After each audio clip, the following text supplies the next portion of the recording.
Bienvenue sur la voie poétique.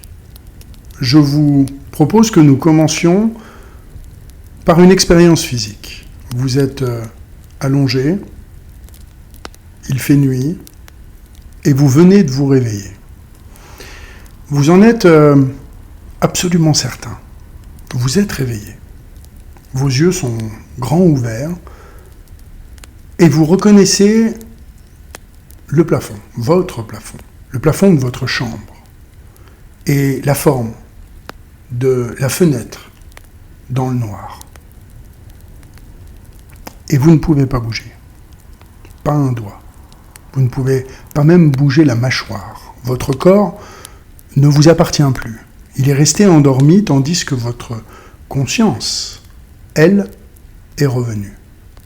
Et dans cet intervalle, qui peut durer quelques secondes ou même plusieurs minutes, eh bien, il y a quelque chose qui se tient parfois dans la pièce. Une sorte de présence, une forme au pied du lit. Un poids sur votre poitrine. Et les médecins appellent cela la paralysie du sommeil. Les traditions lui donnaient d'autres noms également, et à peu près toutes désignaient la même chose. Elles désignaient cette zone où le corps et l'esprit se désaccordent et où quelque chose peut entrer. L'artiste, la poétesse dont nous allons parler aujourd'hui, vit avec cela depuis toujours. Et elle en a fait une œuvre. Aujourd'hui, nous allons parler de Chelsea Wolfe. Et je suis heureux de vous accueillir ici, sur la voie poétique. Je vais tout de suite apporter une petite précision avant d'aller plus loin, parce que cette précision va déterminer absolument tout ce qui va suivre. Cet épisode me tenait particulièrement à cœur, parce que il s'agit d'une de mes artistes préférées, une de mes musiciennes préférées, et justement, nous parlons là, ici présentement, d'une musicienne.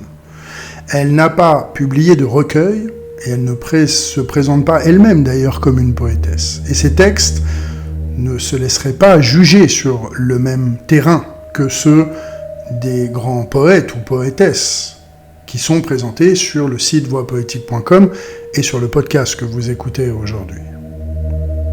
Donc, nous ne sommes pas là pour examiner une œuvre écrite, mais nous sommes venus regarder une pratique. Parce qu'il existe des artistes chez qui la poésie n'habite pas d'abord dans le texte, mais bel et bien dans la manière de faire venir le texte. Chez qui l'acte poétique se joue en amont même du mot, dans une certaine façon de se rendre disponible à la chose, d'attendre, de tirer une carte avant d'écrire, de laisser un album décider de ce qu'il veut devenir.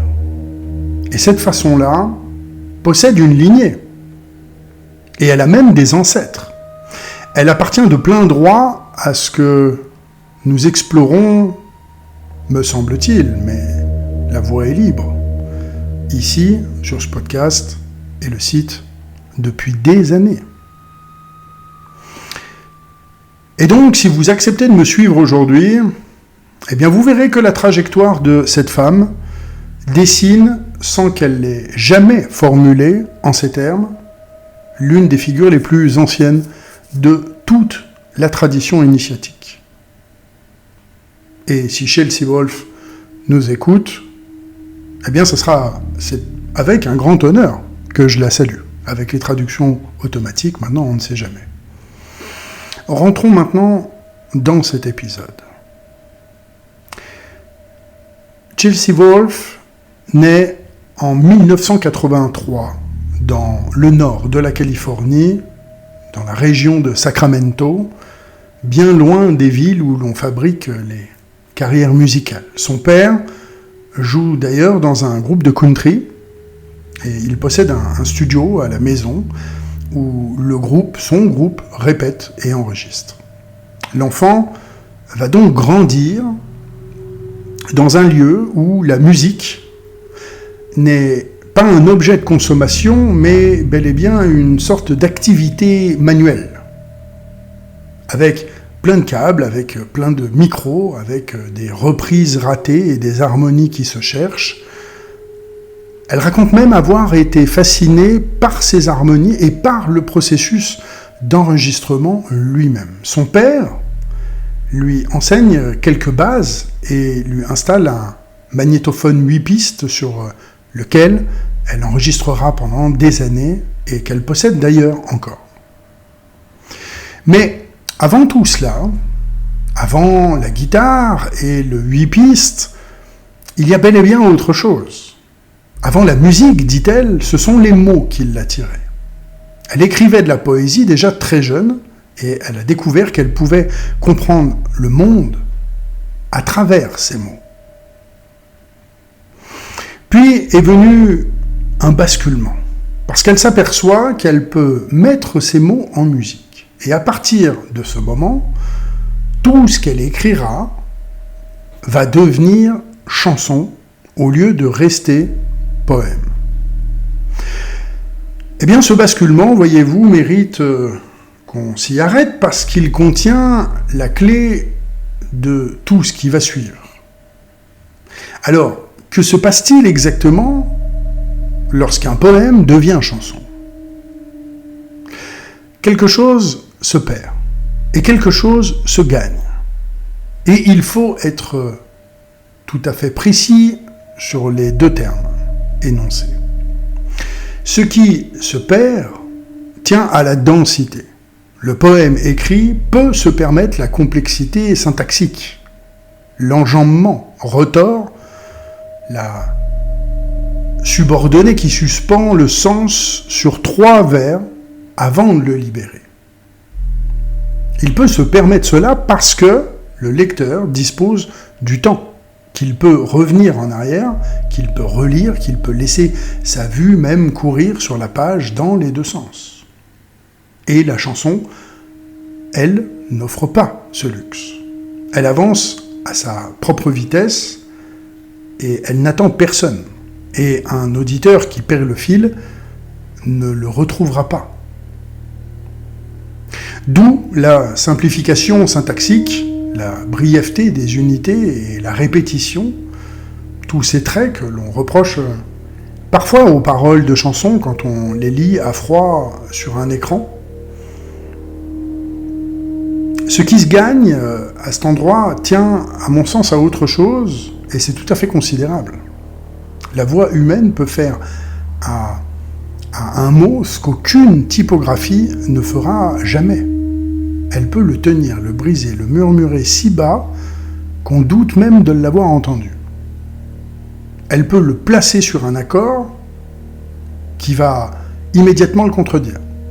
Elle peut également le faire trembler. Le mot cesse alors d'être un signe pour redevenir ce qu'il était à l'origine.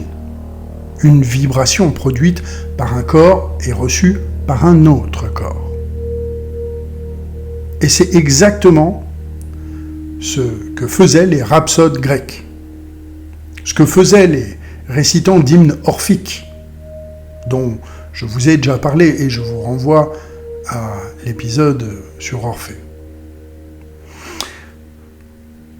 Et ce que fait d'ailleurs n'importe quelle tradition liturgique qui refuse la lecture silencieuse et exige la profération. Eh bien, voyez-vous, à mon sens, Chelsea Wolfe n'a pas abandonné la poésie pour la chanson. Elle a fait passer sa poésie de l'état écrit à l'état proféré. Et ce qui est un mouvement de retour vers l'origine, plutôt qu'un abandon. Ces premiers enregistrements ont commencé à circuler à partir d'environ 2010. Et le premier album porte un titre qui en dit déjà long, qui dit « La crasse et la lueur ». Le son est un peu celui d'une chambre saturée, sale, avec des souffles et des accidents, qu'un producteur professionnel aurait très certainement effacé. Mais les défauts, là, présents, eh bien, sont voulus par l'artiste. Elle a évoqué une phrase du couturier Yohji Yamamoto, qui l'a longtemps accompagné d'ailleurs, selon laquelle la perfection est laide. Et qu'il voulait voir dans les choses que les humains fabriquent des cicatrices, de l'échec, du désordre et de la distorsion. Eh bien voilà une esthétique complète tenue en une phrase, et voilà surtout une position qui n'est absolument pas que musicale. Ce que Yamamoto dit du vêtement et ce que Wolf fait de l'enregistrement rejoignent une intuition très ancienne, soit que les Japonais nomment wabi et que Basho pratiquait dans ses haïkus. La beauté du fêlé, de l'usé, de l'inachevé. La conviction que la surface lisse ment sur la nature réelle des choses et que la trace du travail humain, y compris de son échec, est ce qui rend un objet habitable. Et appliqué au son, eh bien, cela donne des enregistrements où l'on entend la pièce, où on entend le grain du micro, où on entend la respiration entre deux phrases. Et on n'écoute pas, à ce moment-là, un objet fini, mais on assiste à quelque chose qui a eu lieu. Un petit mot sur sa voix, la voix elle-même, puisque c'est par elle que tout passe chez Chelsea Wolfe. Elle possède un timbre qui est reconnaissable entre mille. Et ce timbre pose justement un problème intéressant, parce qu'il n'est pas puissant, au sens où l'on dit d'une chanteuse qu'elle a du coffre, et elle n'est pas non plus virtuose, puisque son timbre ne cherche absolument aucune prouesse. Elle ne monte pas dans des aigus qui sont destinés à provoquer l'applaudissement et l'émerveillement. Mais par contre, il est proche. Il est proche, son timbre. Et voilà, à mon sens, le mot juste. La voix arrive comme si la personne qui chante se tenait à moins d'1 mètre de vous. Et cette proximité est produite par des moyens techniques précis. Elle place son micro très près des lèvres. Une compression qui fait ressortir les souffles et les bruits de bouche. Un mixage qui, pour sa part, lui, refuse de reculer la voix dans la profondeur du son. Et cette proximité produit un effet physique qu'absolument tout auditeur remarquera, même sans savoir pourquoi, et que vous n'aimiez ou que vous n'aimiez pas. On ne l'écoute pas comme on écouterait un concert, par exemple. On l'écoute comme on écoute quelqu'un qui parle à côté de soi dans le noir. Et c'est là que le rapprochement avec la poésie devient très concret. Très concret plutôt que métaphorique. Un poème lu à voix haute, par son auteur, ne ressemble jamais au même poème qui est lu dans notre tête silencieusement. Ceux qui ont entendu des enregistrements de poètes lisant leur propre travail le savent bien. Il y a quelque chose qui se révèle, qui n'était pas visible sur la page, une hésitation, peut-être une accélération, un mot sur lequel la voix se pose plus longtemps que la métrique ne l'exigeait réellement par écrit. Et la voix révèle où le texte a été écrit. Elle indique l'endroit du corps, d'où il est venu. Et c'est pourquoi les traditions initiatiques, cette fois-ci, ont presque tout exigé une transmission orale. Et pourquoi elles se méfiaient de l'écrit. Et ça, c'est très ancien. Et je le partage totalement. Le texte écrit voyage sans son auteur et perd en route l'information la plus importante, qui n'est pas ce qui est dit, mais plutôt la manière dont cela a été proféré. Les albums s'enchaînent pour notre artiste avec une régularité tout à fait remarquable, puisque un disque presque acoustique a été enregistré dans les bois du nord de la Californie en 2012. Il y a eu ensuite un virage électronique qui s'est effectué en 2013. Puis en août 2015, celui qui reste sans doute le plus important pour notre propos, et qui est certainement un de mes albums préférés, dans mon top 5 au moins, tout du moins, au minimum. Et cet album s'appelle Abyss, A-B-Y-2-S. Le titre vient en fait d'un livre, et il est tiré d'un passage de l'autobiographie de Carl Gustav Jung, Ma vie, souvenirs, rêves et pensées, qui a été publié après sa mort en 1963. Et Wolf a été frappé par une ligne décrivant l'entrée dans un état de rêve, où Jung raconte qu'il était assis à son bureau et qu'il s'est simplement laissé tomber. Et elle explique, qu'elle avait déjà ce concept d'abîme en tête et qu'il s'est ajusté parfaitement, comme une chute à l'intérieur, finalement, de son propre esprit. Et il faut mesurer ce qu'a provoqué ce choix et ce qu'il engage. Le passage auquel elle se réfère décrit l'un des épisodes fondateurs de la pensée de Jung.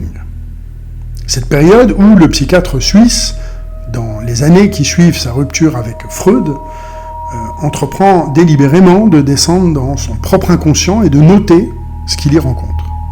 Et il en tirera le matériau de toute son œuvre ultérieure, y compris ses recherches sur l'alchimie.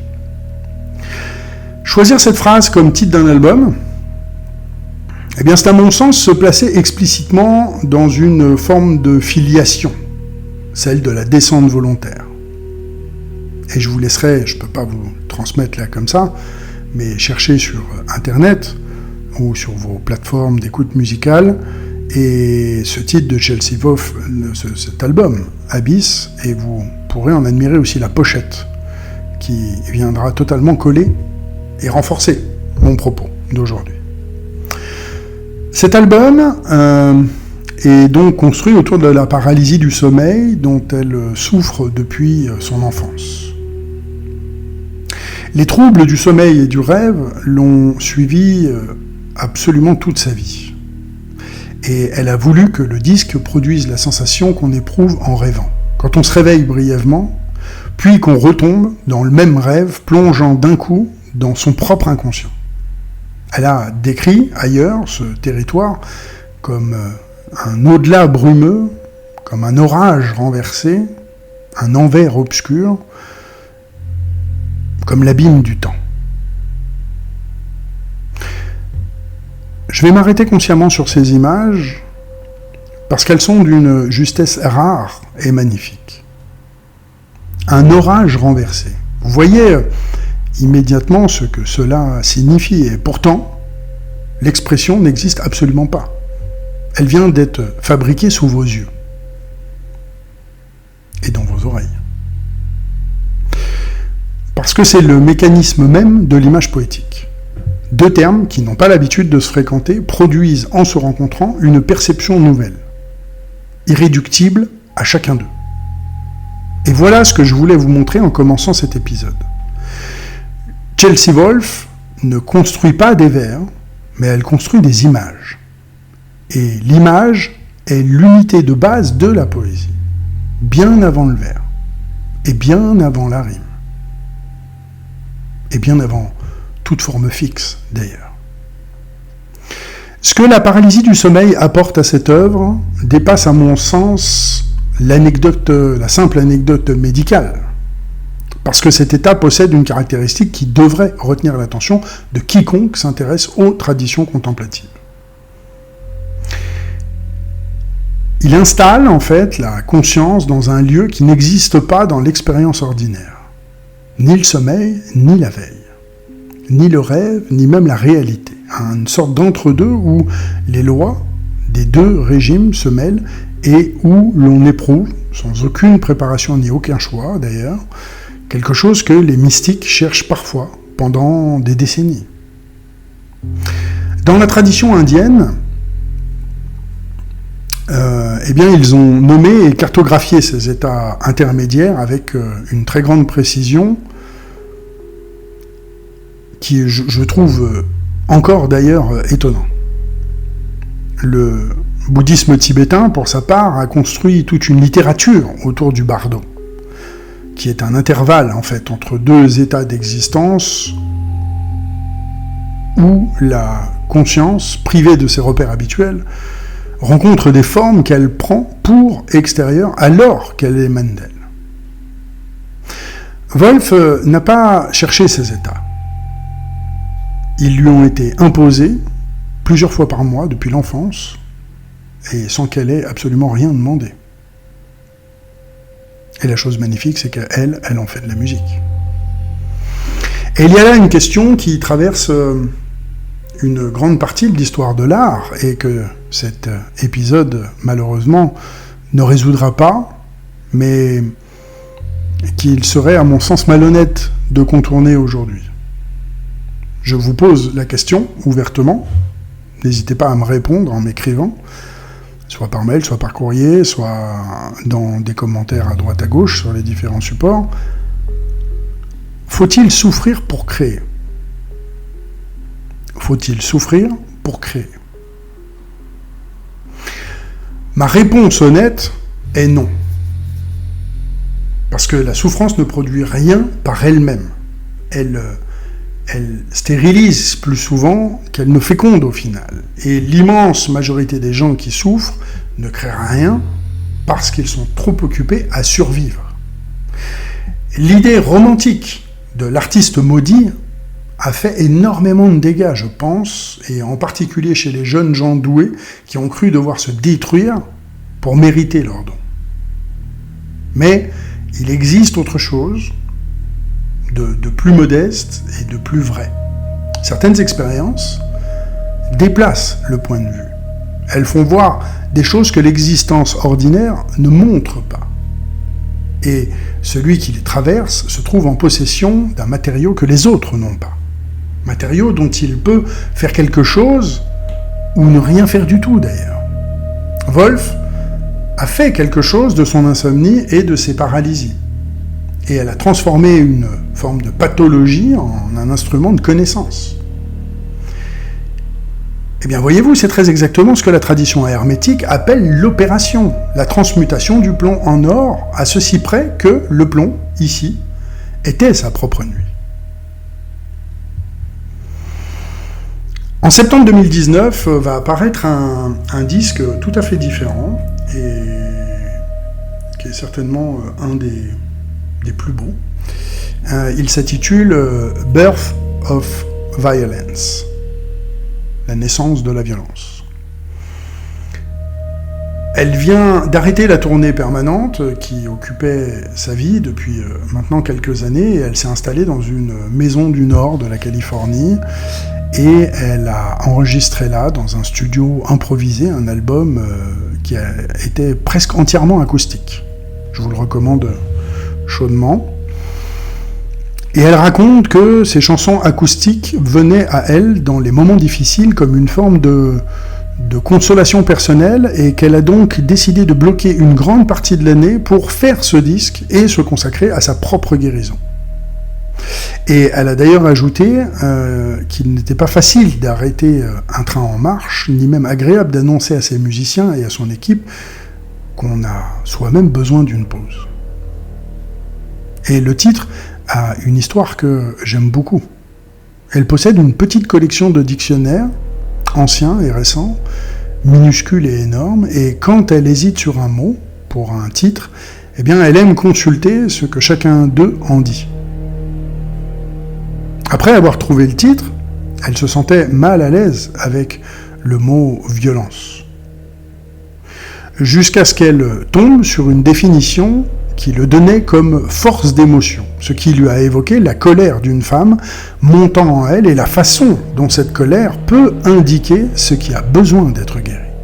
Une femme qui hésite sur un mot, qui consulte plusieurs dictionnaires et qui attend d'avoir trouvé la définition qui rend le mot habitable avant de l'accepter. Si ça, c'est pas un geste de poète, il n'y a pas de discussion possible là, à cet endroit, me semble-t-il. Eh bien, ce disque marque aussi un changement dans la place accordée au texte. Et les critiques de l'époque l'ont d'ailleurs bel et bien remarqué.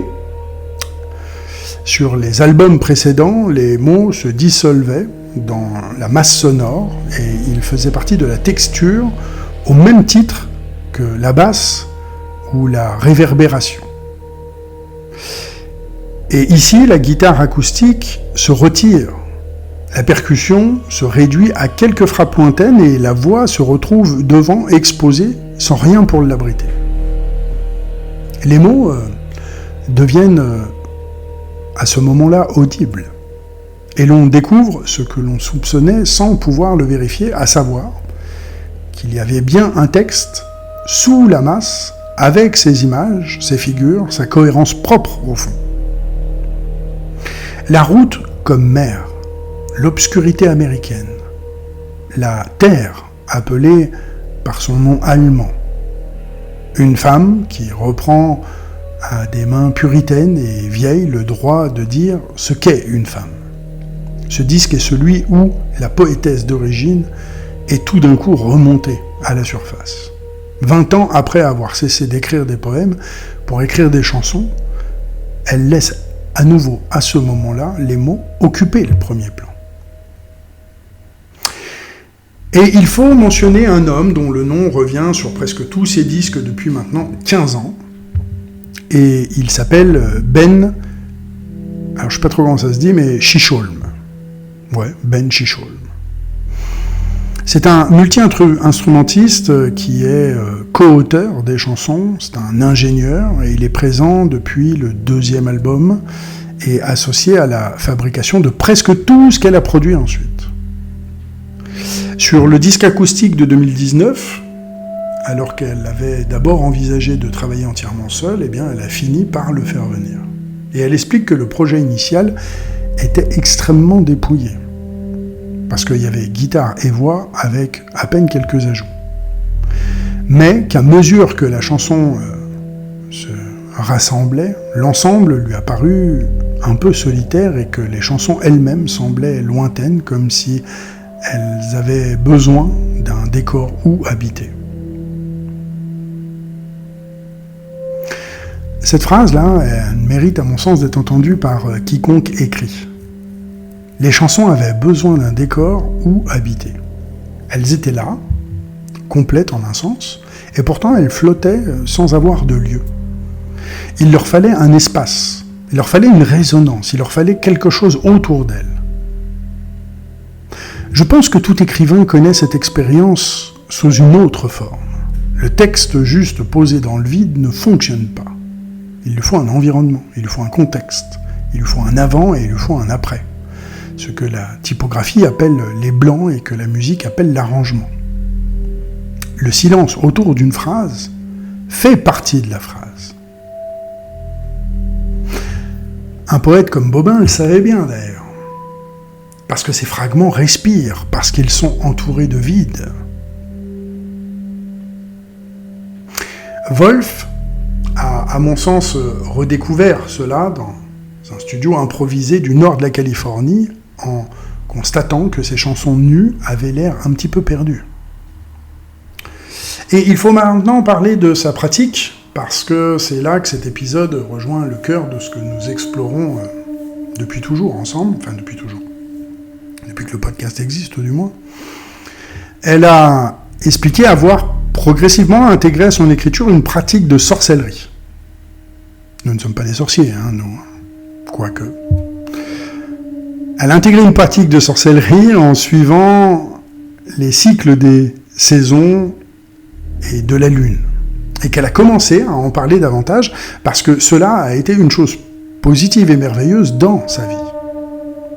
Et cela se traduit par une attention accrue à laisser chaque disque devenir ce qu'il veut devenir. Ce qui prend parfois une forme ouvertement mystique, comme tirer une carte de tarot pour obtenir clarté et orientation sur ce qu'elle s'apprête à écrire. Elle refuse d'ailleurs de mettre des murs autour de ce mot, précisant que la sorcellerie n'est pas une religion et qu'il n'y a pas de lieu où l'on se rassemble. Sa bibliothèque comprend de nombreux volumes de l'ancienne collection Mystères de l'inconnu, ainsi que la série de bibliothèques de l'ésotérisme publiée par... comment s'appelait cet éditeur ? C'était Taschen. Eh bien, regardons cela sans complaisance, et également sans forme de mépris, ce qui est peut-être plus difficile qu'il n'y paraît, mais j'espère pas pour les auditeurs de Voix Poétique, parce que le mépris consisterait à ranger tout ceci au rayon des accessoires d'image. La sorcière gothique et ses cartes décorum commodes pour vendre des disques sombres, ce serait, à mon sens, une paresse critique. Et la complaisance, quant à elle, consisterait à traiter cette pratique comme équivalente à des décennies d'études des textes hermétiques et de disciplines contemplatives. Et ce serait un mensonge. La vérité, comme très souvent où se trouve la vérité, elle se trouve au milieu. Et elle est très intéressante. Ce que fait Chelsea Wolfe, en tirant une carte avant d'écrire, n'est pas de la divination au sens vulgaire du terme. Elle ne demande pas au tarot ce qui va se passer, mais elle lui demande de lui donner un point de départ qu'elle n'aurait pas choisi elle-même. Et cette opération-là possède une longue histoire dans les arts sous des noms très divers. Les surréalistes l'appelaient hasard objectif.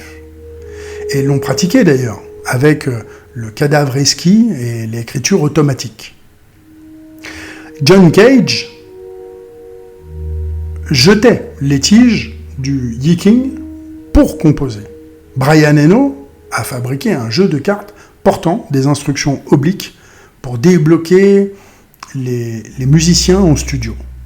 Et toutes ces méthodes reposent finalement sur la même intuition. Le moi qui décide est, je pense, un mauvais artiste. Il choisit ce qu'il connaît déjà. Il répète ce qui a marché. Il évite ce qui l'effraie. Je pense, j'en suis persuadé, que pour quelque chose de neuf apparaisse, eh bien, il faut introduire dans le processus un élément que ce moi n'a pas produit. Une sorte de contrainte extérieure, en somme. Un tirage. Un accident. Les alchimistes disaient que l'or ne se fabrique pas, mais qu'il se révèle, et que l'opérateur n'est pas la cause de l'œuvre, mais simplement son serviteur. Dans les derniers, je ferai souvent ça maintenant, je vous reprendrai un peu les derniers poètes présentés pour que vous gardiez une sorte de fil. Mais là, ils vont commencer à s'éteindre, Bachot et Ryokan. Bachot, donc, ne composait pas ses haïkus pour sa part. Il attendait et il notait. Et Ryokan ne décidait pas de son écriture. Il tenait le pinceau et il laissait faire. Je vous l'ai assez bien exprimé dans les 2 podcasts les concernant. Eh bien, Wolfe tire une carte. C'est la même chose, en fait, mais sous un autre habit. En février 2024, va paraître un album au titre étrange, où la même formule se répète 3 fois en se refermant sur elle-même. Une elle qui tend la main vers une elle qui tend la main vers une elle. Il a été écrit dans des circonstances qu'elle a détaillées publiquement avec une franchise qui est toute à son honneur. Le disque a été composé pendant qu'elle sortait d'une dépendance à l'alcool qui, de son propre aveu, avait contrôlé sa vie pendant assez longtemps. Elle décrit un processus de mort d'une certaine sorte qui est nécessaire pour renaître en quelque chose de nouveau. Et elle ajoute que lorsque son esprit s'est éclairci, en sortant du brouillard, ses textes se sont éclaircis aussi et sont devenus, au fond, plus intentionnels. Elle a expliqué avoir donné une tournure mythique à cette période en utilisant la métaphore du voyage dans le monde souterrain pour dire le chemin vers la sobriété. Parce que c'était quelque chose qu'elle voulait faire depuis maintenant très longtemps, et qu'elle voyait la lumière au bout du tunnel sans parvenir à réellement l'atteindre. Elle dit ailleurs que la sobriété a été la clé dont elle avait besoin pour ouvrir cet album, et que certaines maquettes sont restées instrumentales d'ailleurs très longtemps, jusqu'à ce qu'elle sache soudain, une fois sobre, de quoi elle devait parler. Le voyage dans le monde souterrain. Elle emploie ce terme spontanément, sans référence savante, parce qu'il décrit exactement ce qu'elle a traversé. Nous avons consacré un épisode entier à cette figure. Il n'y a pas si longtemps d'ailleurs, pour ceux qui s'en rappellent et qui l'ont écouté, elle porte un nom grec, Catabasis, la descente. Orphée, descendant chercher Eurydice. Ulysse, consultant les morts. Perséphone, emportée sous terre et revenant chaque printemps. La structure est absolument toujours la même. Un être descend là où les vivants ne vont pas. Il y perd quelque chose. Il remonte transformé, et cette transformation n'est pas la récompense du voyage, mais bel et bien son seul contenu réel. Ce qui frappe chez Woolf tient à ceci.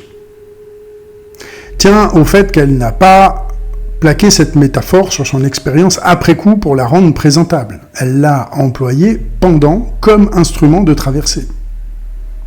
Le mythe lui a servi de carte dans un territoire où elle n'en avait absolument aucune. Et c'est précisément à cela que les mythes servent. Et c'est ce qu'on oublie quand on les réduit à de vieilles histoires. Un mythe est un dispositif d'orientation. Il ne raconte pas ce qui est arrivé jadis à des personnages imaginaires, mais il décrit une forme d'expérience qui se reproduit indéfiniment et donne à celui qui la traverse le moyen de savoir où il en est. Une femme dans le nord de la Californie, essayant d'arrêter de boire, se sert d'Orphée pour tenir. 25 siècles après, la vieille histoire fonctionne encore. Et elle fonctionne parce qu'elle n'a jamais parlé d'autre chose que de cela. Voilà pourquoi nous continuons de parler de ces choses. Il reste une notion, peut-être la dernière, à examiner, et je la trouve très belle, celle-ci. Sur ce dernier album, elle explore ce qu'elle nomme l'espace liminal, qu'elle appelle aussi l'espace du vide et l'entre-deux, ce qui devient, dans une chanson, un personnage à part entière. Elle observe que nous pensons souvent l'entre-deux comme quelque chose de négatif, parce qu'on ne sait pas exactement ce que l'on est en train de faire, justement. Un personnage, pas un décor, pas une atmosphère, pas une étape à franchir, mais bel et bien une entité qui agit dans l'histoire. Il faut avoir passé du temps dans les seuils pour arriver à cette idée.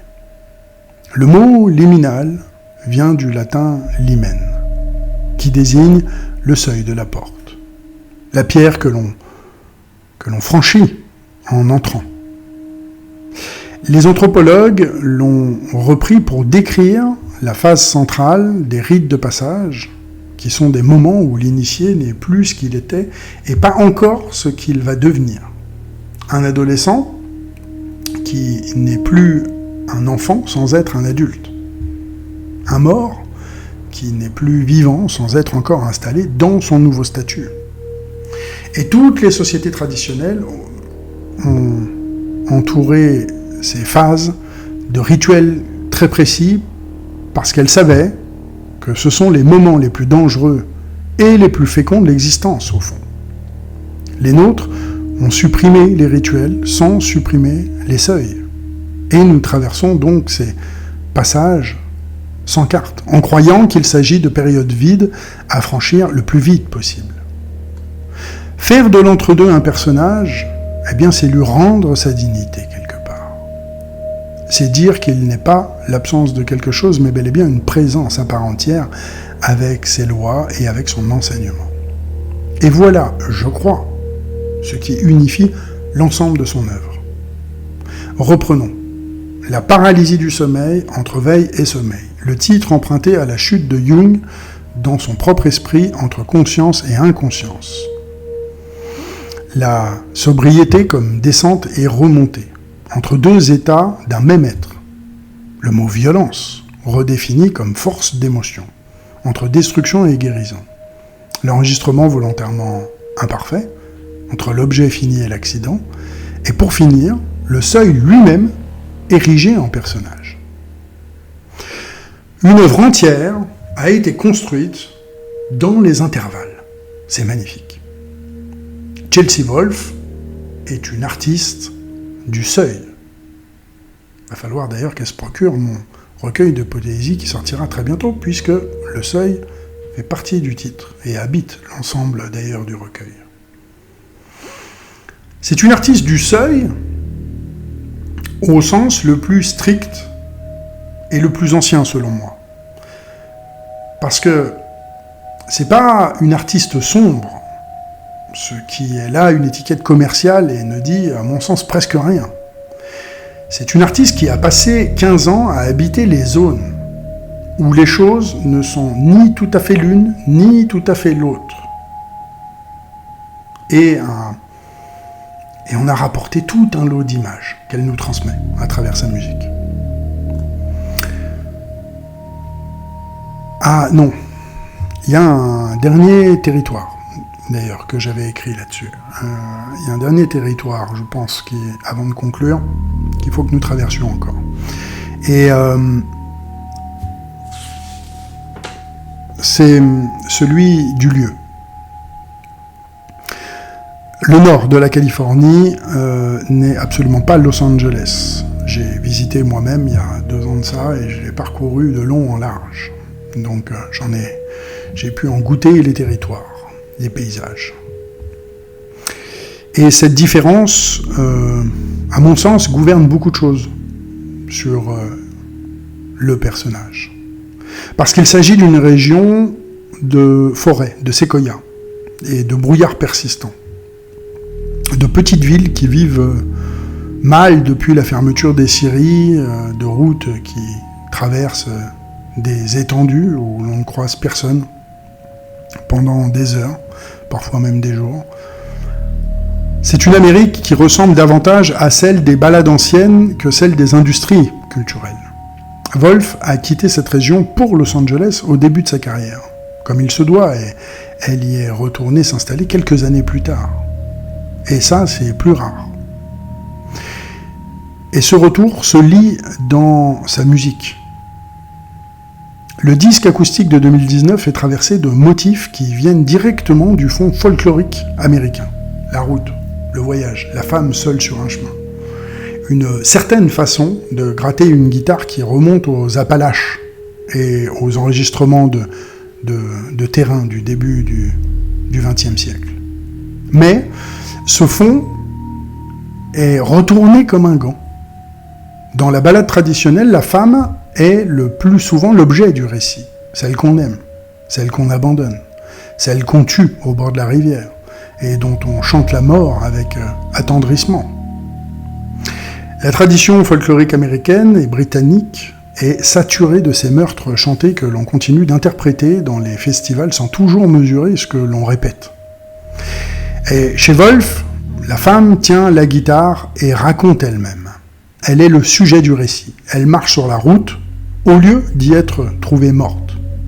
Et la colère qu'elle éprouve est présentée comme une force d'orientation plutôt que comme un dérèglement. Ce déplacement n'est pas une forme de militantisme au sens que l'on connaît des slogans, mais il est plutôt, à mon sens, structurel, parce qu'il opère à l'intérieur de la forme, et c'est ce qui le rend efficace. On ne remplace pas une tradition par un discours sur cette tradition. On la reprend, et on s'installe dedans, et on déplace la position de celui qui parle.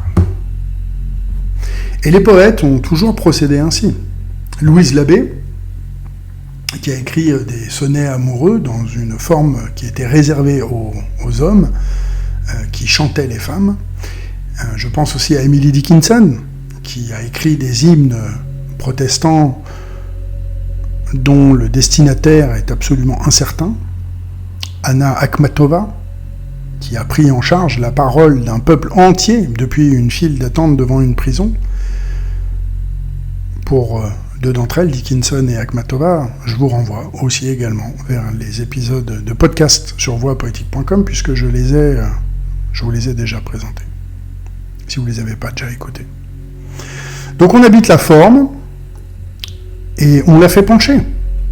Et c'est plus lent qu'une proclamation, et cela aussi dure infiniment plus longtemps.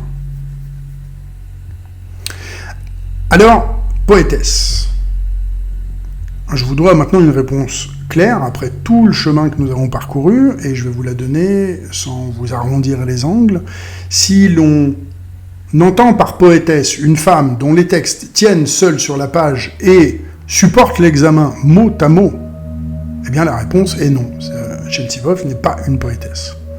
Parce que ce n'est pas son terrain, elle ne l'a jamais revendiqué, et lui appliquer cette mesure reviendrait à juger un peintre, sur sa prose.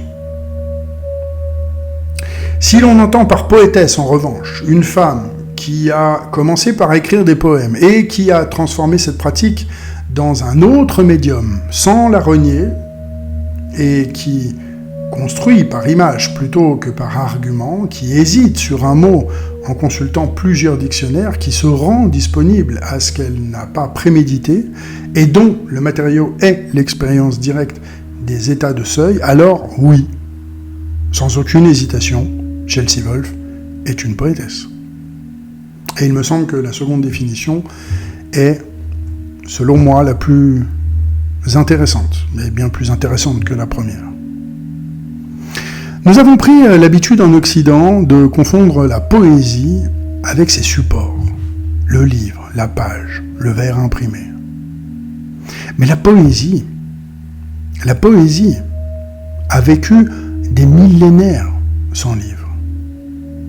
La poésie, elle était chantée, elle était psalmodiée, portée par des voix qui ne savaient pas lire, accompagnée d'instruments à cordes et de tambours. Homère ne lisait pas Homère. Les hymnes orphiques étaient prononcés dans la nuit devant un encens. Le poème a toujours été d'abord un événement sonore, et sa mise par écrit est une invention tardive, c'est une invention commode, et qui est peut-être même légèrement appauvrissante. Pour moi qui vais sortir un recueil bientôt, je me sers au passage. Chelsea Wolfe travaille dans le régime antérieur. Et c'est ce que j'aime tant. Allez, un tout dernier mot, et après ça, on se quitte. Si vous décidez d'aller l'écouter sur vos plateformes, sur Internet, ou faire comme moi, acheter les vinyles de cet artiste, et l'écouter sur votre platine, ou de CD, je ne sais pas si elle sort des cassettes, mais à vous de voir. Eh bien, je vous propose une chose. Ne cherchez surtout pas les paroles sur Internet pour les lire pendant l'écoute. Parce que à cet endroit-là, ça vous apprendra rien d'essentiel, je l'ai déjà fait pour vous, et vous fera manquer ce qui compte vraiment. Mais écoutez plutôt une fois dans le noir, sans rien faire d'autre. Laissez la voix arriver. Notez ce qui se passe dans votre corps. Parce qu'il se passera quelque chose, croyez-moi. Avant qu'il ne se passe quoi que ce soit dans votre compréhension, ça se passera dans votre corps. Et à ce moment-là, demandez-vous où vous étiez pendant ces 40 minutes. Environ, selon les albums. Eh bien, vous n'étiez pas tout à fait dans votre salon, je pense. Vous n'étiez pas ailleurs non plus, mais vous étiez dans cet entre-deux qu'elle a passé 15 ans à cartographier.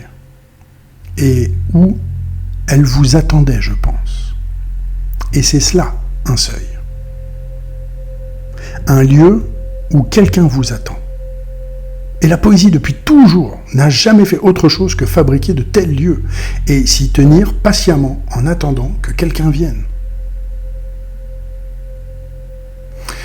Un dernier mot, je n'ai plus la date, ça sera le 23 août ou le 28 août, je ne sais plus exactement, je crois le 23 août que sortira son nouvel album numérique, que j'attends, et c'est ce qui m'a donné d'ailleurs l'idée de faire cet épisode.